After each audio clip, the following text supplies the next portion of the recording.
नमस्कार दोस्तों। तो भारत ने यहाँ पर इंडस वाटर ट्रीटी के ऊपर जो एक बार साल 2013 में डिसीजन आया था कोर्ट ऑफ आर्बिट्रेशन का, पाकिस्तान दौड़ करके फिर कोर्ट ऑफ आर्बिट्रेशन पहुंचा और कोर्ट ऑफ आर्बिट्रेशन की दलीलें देने लगा कि उन्होंने सप्लीमेंटल अवार्ड दिया था, उन्होंने ये फाइनल अवार्ड दिया था, ये आपको मानना पड़ेगा और ये सब। भारत ने सीधी तौर पर कोर्ट ऑफ आर्बिट्रेशन को ही इलीगल और वॉइड कह दिया है।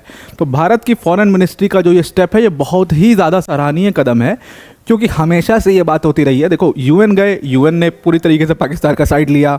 कोर्ट ऑफ आर्बिट्रेशन ने इंडस वाटर ट्रीटी के ऊपर पाकिस्तान का साइड ले लिया। जो फाइनल अवार्ड था, मैं आपको थोड़ी देर बाद बताऊंगा कि क्या इन्होंने बोला था उस अवार्ड में, तो उसमें भी इन्होंने एक तरीके से पाकिस्तान के पक्ष में ही डिसीजन दे दिया था।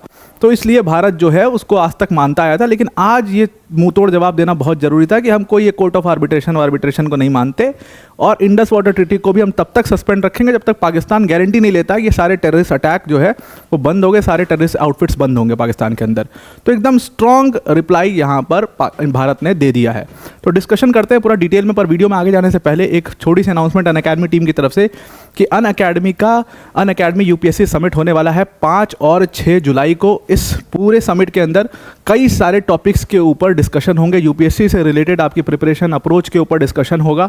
तो अगर आप यूपीएससी सीएससी की प्रिपरेशन कर रहे हैं तो अनअकैडमी का यूपीएससी समिट के लिए ज़रूर से रजिस्टर करिए।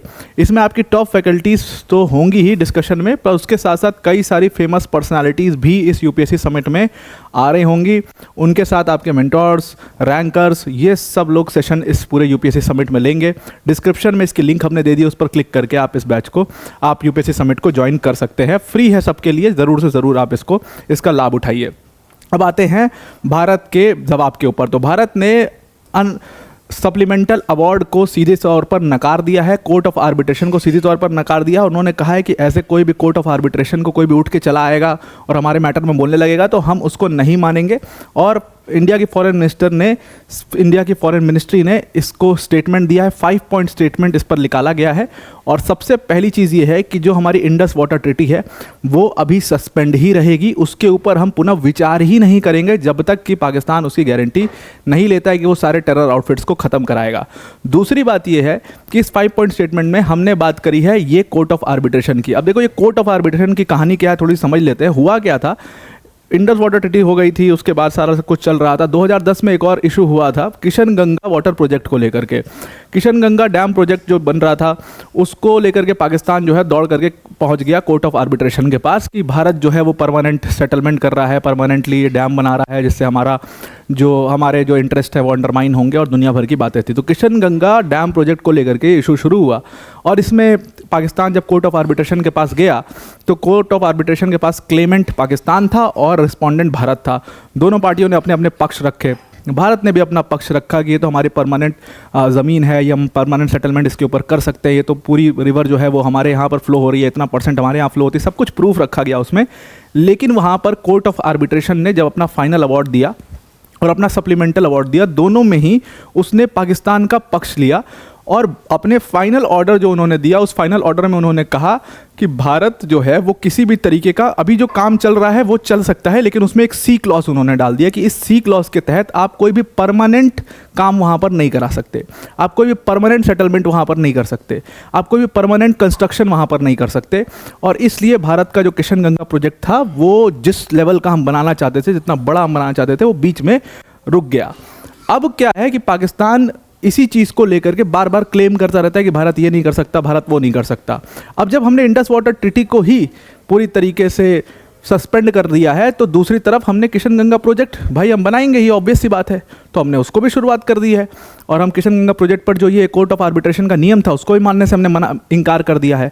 भारत ने तो यहाँ तक भी कह दिया है कि ये जो फर्जी का आर्बिट्रेटर बीच में आ गया है, जो कि जिसको किसी ने अपॉइंट नहीं किया, ना हमने कहा इनको अपॉइंट होने के लिए, पाकिस्तान दौड़ के किसी के पास चला जाएगा और कोई भी थर्ड पार्टी आकर के भारत के मुद्दे बोलने लगेगा, इनका कोई इस मामले में लोकस स्टैंडा ही नहीं बनता है और ऐसे किसी भी कोर्ट ऑफ आर्बिट्रेशन को हम मानते ही नहीं हैं।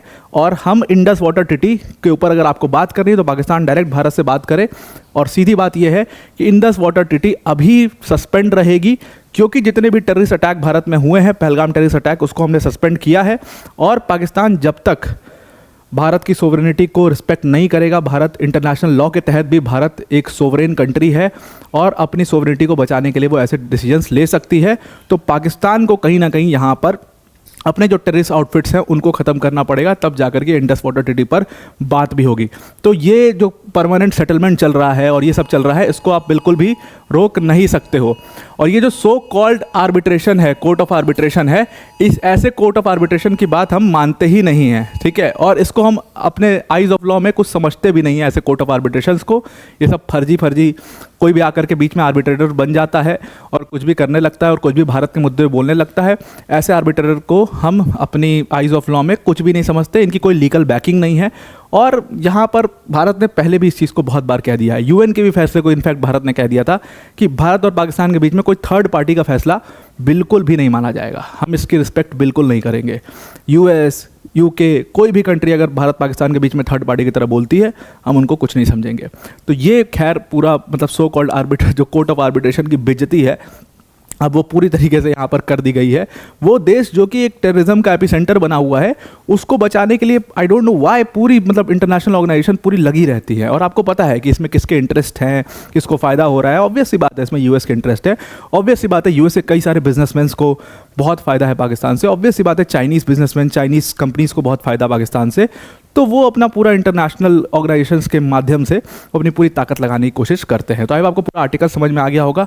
अब वीडियो को एंड करने से पहले अनअकैडमी टीम की तरफ से एक बहुत बड़ी अनाउंसमेंट है कि अनअकैडमी यूपीएससी समिट होने वाला है 5 और 6 जुलाई को। और इस समिट के अंदर सारे टॉप एजुकेटर्स तो रहेंगे ही, प्लस उसके साथ कई सारी बड़ी पर्सनालिटीज़ भी होंगी। डिस्कशन होगी यूपीएससी अप्रोच और यूपीएससी के कई सारे टॉपिक्स के ऊपर। ज़रूर से इस डिस्कशन को आप ज्वाइन करिए। डिस्क्रिप्शन में इसका लिंक हमने दे दिया है। फ्री ऑफ कॉस्ट ये यूपीएससी समिट आप ज्वाइन कर सकते हो। अपने फेवरेट पर्सनैलिटीज़, अपने फेवरेट एजुकेटर्स से आप यहाँ पर मिल सकते हो, उनसे बात कर सकते हो, उनसे डिस्कशन कर सकते हो। तो इसको आप ज़रूर से ज्वाइन करिए। आई होप आपको पूरा आर्टिकल समझ में आ गया होगा। आज के लिए इतना ही। Thank you and have a nice day.